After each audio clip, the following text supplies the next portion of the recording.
Hi again, Mark here from Talking Bass. Now, it's been a while since I covered any metal stuff in the lessons, so today I'm going to give you a breakdown of the heaviest bass riff of all time, in my opinion.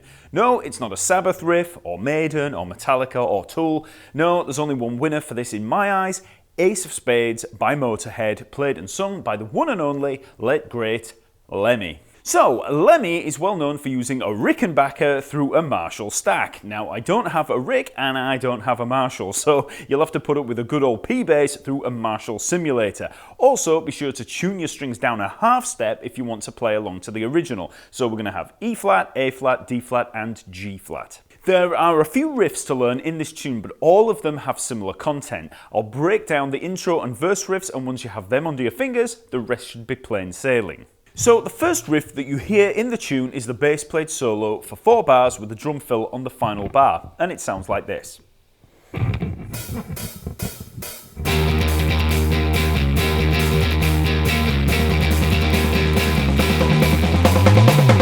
So this riff takes place on the E at the 7th fret of the A string with a single D at the 5th fret, and slowly it sounds like this.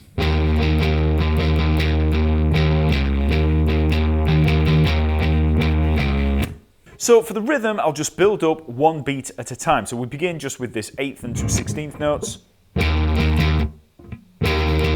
Then we add the second beat. And then we have so we're hitting that D there at the 5th fret of the A string on our last 8th note. So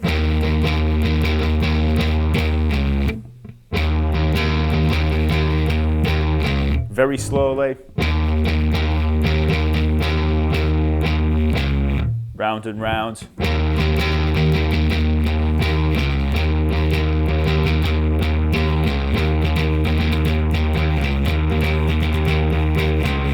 So in terms of technique, for the left hand, you can just use the 3rd and 1st fingers. And then you can use the thumb if you want to mute the E string. And it's always good to cut off extra unwanted noise when you're dealing with a load of distortion. And the thumb comes in really handy for this. So there I'm using the 3rd and the 1st finger. And there you can see the thumb coming round. Okay. Then for the picking hand, I'm picking fairly close to the neck. And this is where LEMMY generally plays on the Rickenbacker. And that's really, really handy when you've got lots of distortion, because it gives us a much more rounded, bassy tone, which can help when you've got a load of distortion in there. So,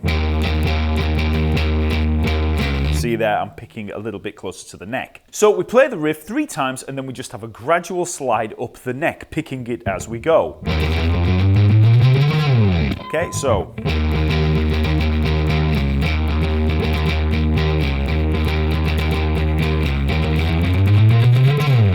Okay, and then we just slide back down.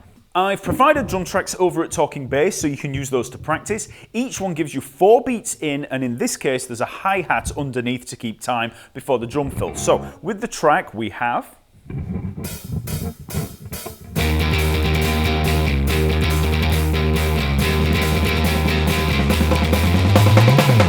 So the intro riff is only played once in the whole song. When the band comes in after that fill, the bass riff is very similar, but the rhythm is different. So the new rhythm sounds like this. Okay, so with the drum track.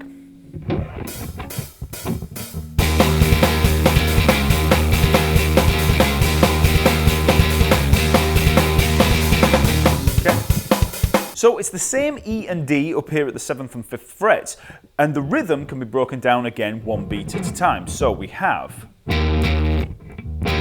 just 2 8th notes, then 2 16ths and an 8th note, then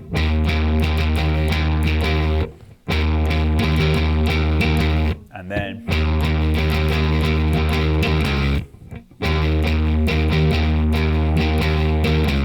get used to hearing that rhythm round and round.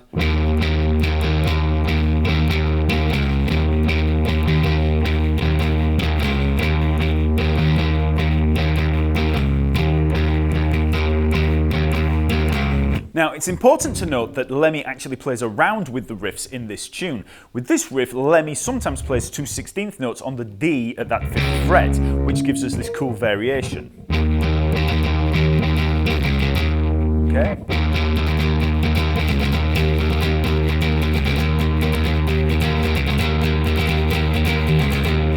So I've sequenced up a drum track that just plays round and round on that beat so you can practice at playing around with it. So, with the track. Okay,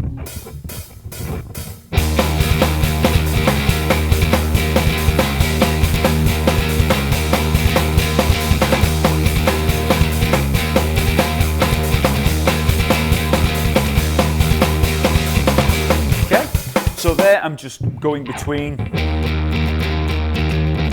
and with the 2/16.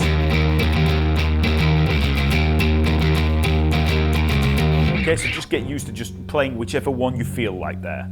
So that's the intro taken care of. Now let's move into the great verse riff. This is where Lemmy brings some power chords into play and we have to get into more of a strumming action. So the riff sounds like this.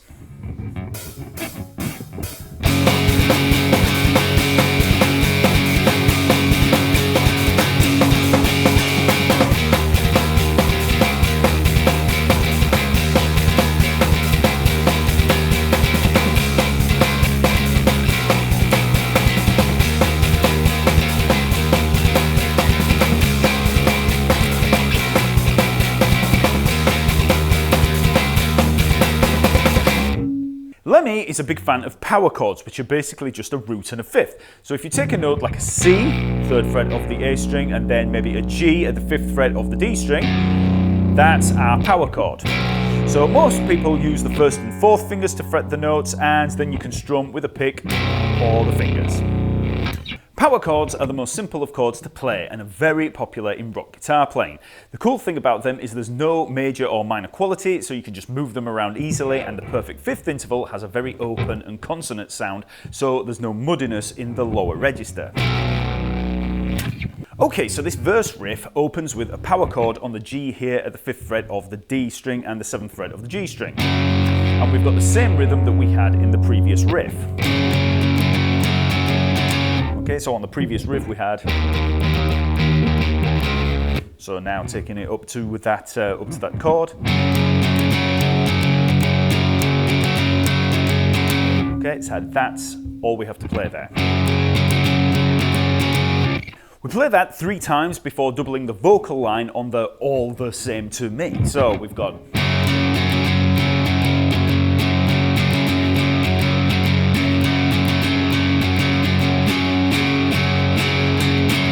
Okay, now on the me, you just play the chord twice. So we have. Okay, so. And that's it. Now, if any of you are new to pick playing, this strumming might seem a little alien to you. I'd advise you to play near the neck and be fairly loose with the pick, although not too loose because you need to be ready to return to the next riff. So here I'm playing near the neck.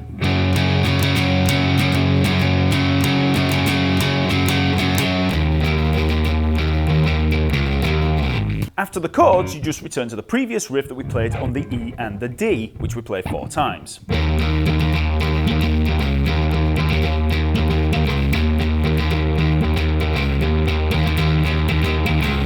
Next, we move to a bar of D and then a bar of C, okay? So 5th fret to 3rd fret on the A string, and the rhythm sounds like this.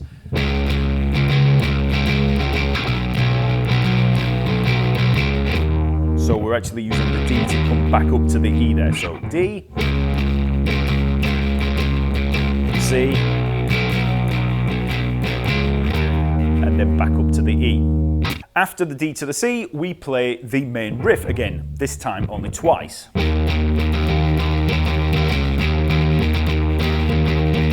Now I'm staying on the E there rather than moving down to the D because then we again repeat the D to C section. So.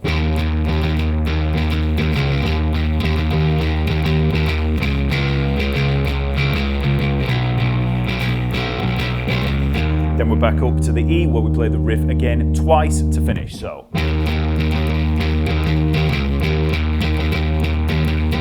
Okay, so all of that together we have.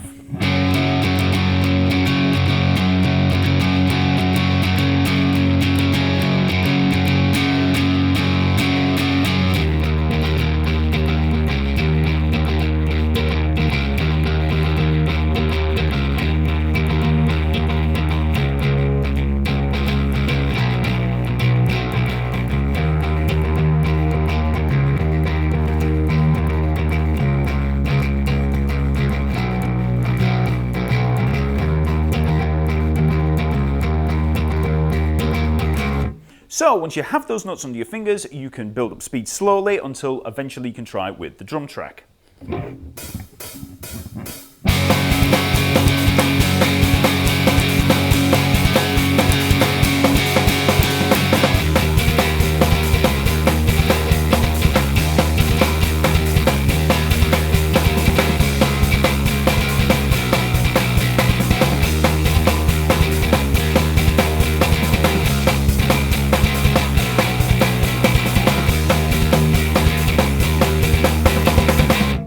So start out slow with this riff, focusing on the strumming action for the chords and the move back into the main riff. The toughest part about this song can be keeping the energy high and staying on top of the beat. It's a fast song and really pushes you, so you might want to have a coffee or an energy drink before you play it. Okay, so that's the opening riffs to the Ace of Spades. The rest of the song makes use of a lot of the same resources with a few stops and changes in there. Also, the guitar solo section moves between power chords on the A and the B up here. So learn the riff slowly before building up speed and then try practicing to the drum tracks, all provided over at Talkingbass. Okay, so subscribe to the channel, hit the notification bell and give me a like. Also leave a comment to let me know what other metal riffs you'd like to see covered. Then go check out the lesson map over at Talkingbass, where you'll find hundreds of lessons on every topic imaginable, all free and all organised for ease of navigation. Okay, I'll see you next week.